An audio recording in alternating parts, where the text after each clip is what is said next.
हरि बोलो, हरि हरि बोलो, हरि हरि बोलो जी। कैसे हैं आप सभी मेरे प्यारे लाला लाली की असीम असीम कृपा से आप सब बहुत अच्छे होंगे जी। तो सुबह सुबह मैं मेरे लालाओं को जगाने आ चुकी हूँ और आज मैं आपके साथ में शेयर करूँगी कि सावन के पहले सोमवार आपको मेरे हरि के प्रिय मित्र भोलेनाथ बाबा महाकाल बाबा के साथ में उनकी पूजन, स्नान, श्रृंगार कैसे करना है। तो चलिए जल्दी से शुरू करते हैं व्लॉग को। हरि बोलो।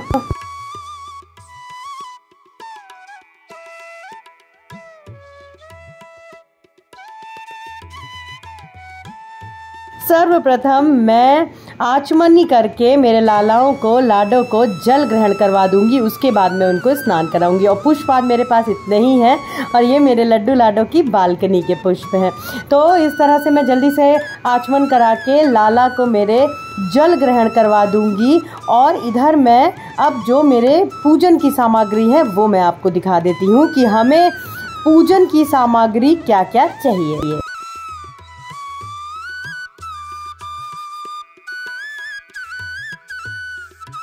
तो यहाँ सर्वप्रथम स्नान मैं मेरी किशोरी जू का, मेरी लाडली जी का करवा लूँगी। तो चलिए जल्दी से मैं लाडली जी को मेरे स्नान करा देती हूँ।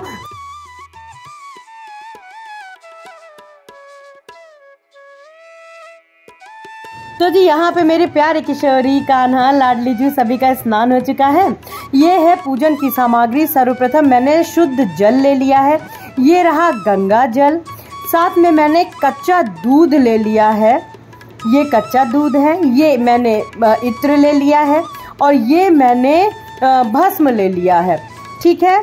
और ये रहा रोली, चंदन, अक्षत। आप चाहो तो काले तिल वगैरह जो भी आप चढ़ाते हो वो चढ़ा सकते हो। शहद है, घी है, वस्त्र रूपी कलावा है और पुष्प है। देख मैं बहुत ही सरल पूजन विधि शेयर कर रही हूँ मेरे लड्डू गोपाल के साथ में। आपको सोमवार, सावन के पहले सोमवार में कैसे पूजन करनी है। इस तरीके से 5 में मैंने फूलों का आसन दे दिया है और मैंने मेरे लाला को यहाँ पे लड्डू गोपाल को विराजमान कर दिया है, मेरे माधव को। अब मैं यहाँ पे भोलेनाथ बाबा को भी मेरे माधव के साथ में विराजमान कर दूंगी।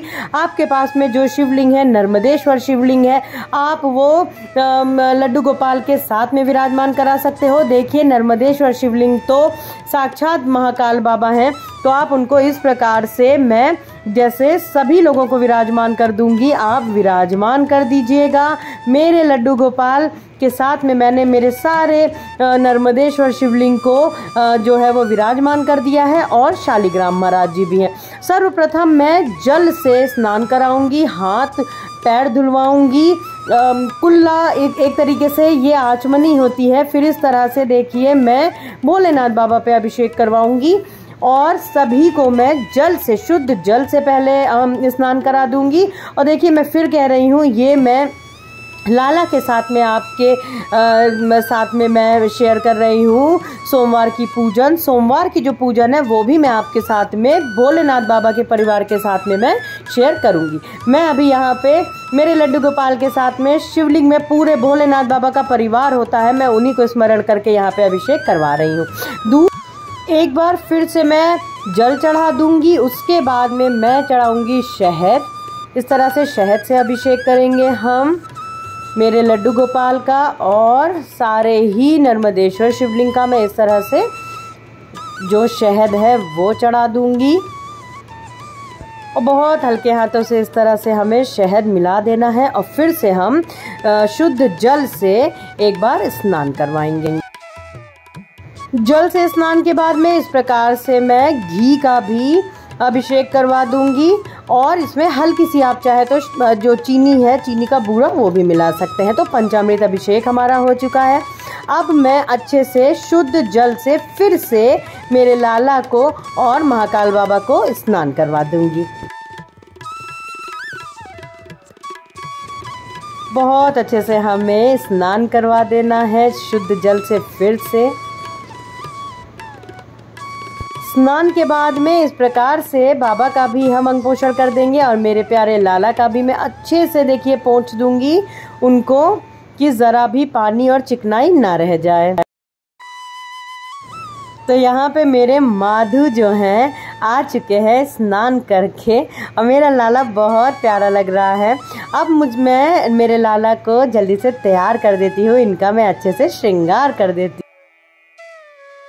सावन के महीने को आने में बस 2 दिन बाकी हैं। मेरे हरि के प्रिय मित्र मेरे महाकाल बाबा का ये महीना अति प्रिय है, उन्हीं को समर्पित है।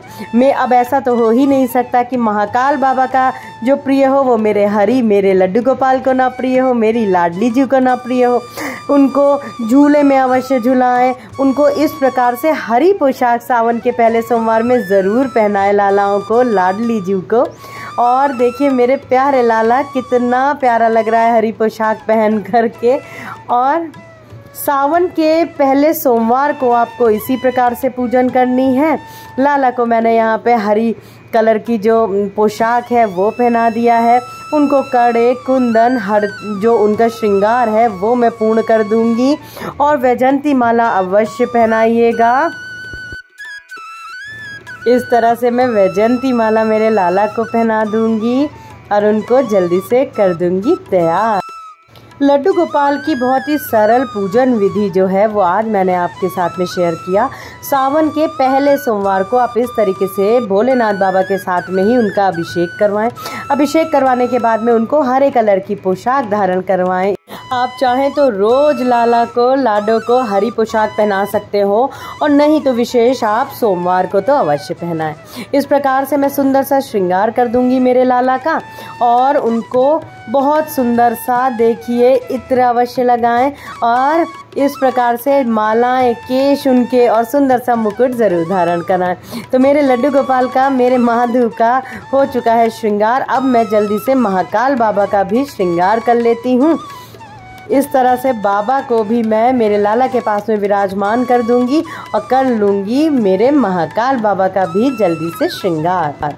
इस प्रकार से लाला का श्रृंगार, महाकाल बाबा का मैं जल्दी से श्रृंगार कर लूँगी। और अब जो पूजन है, बस जो आपके पास में अर्पण करने को भोलेनाथ बाबा को आप जो कुछ भी चढ़ाना चाहो, बेल पत्र हो गया, शमी हो गई, आपके पुष्प हो गए, धतूरा हो गया, बेल हो गया, अब आप वो चढ़ा दीजिए।